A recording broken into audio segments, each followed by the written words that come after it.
જય માતાજી મિત્રો। તો આજે આપણે ફ્રી હતા તો સોનલમાના દર્શને પૂગી ગયા છે આપણે કરણી ધામ, જ્યાં સોનલમાની સમાધિનું મંદિર આવેલું છે।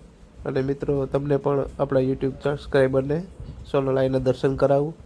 તો મિત્રો ખાસ બધા મિત્રોને આમંત્રણ છે મારે કે 22/12/2025 જે સોનલ બીજ આવે છે તે આઈ શ્રી સોનલધામ કરણી વતી હું પણ તમને બધાને મિત્રોને આમંત્રણ આપું છું કે વહેલા તે પહેલાં ધોરણે પૂગી જજો। અને મિત્રો જોઈ લેજો આ કેટલી તૈયારીઓ જે કરવામાં આવે છે। સામે શેડ બને છે જે ડાયરો ને હોય તેના માટેનું, અને ભોજન વ્યવસ્થા પણ રાખેલ છે। તે બધી પ્રસાદીની વ્યવસ્થા રાખે તે માટેનો પણ શેડ તૈયાર કરવામાં આવેલ છે। તો મિત્રો સોનલ આઈને માનતા હોય તો સોનલ આઈ કોમેન્ટમાં કરી નાખજો। ચેનલમાં નવા હોય તો ચેનલને સબસ્ક્રાઈબ કરી દેજો, લાઇક કરજો અને શેર કરજો મિત્રો, જેથી કરીને અમારા નવા વિડીયોની નોટિફિકેશન તમને મળી રહે। જય માં સોનલ, જય માં વિઠ્ઠલ।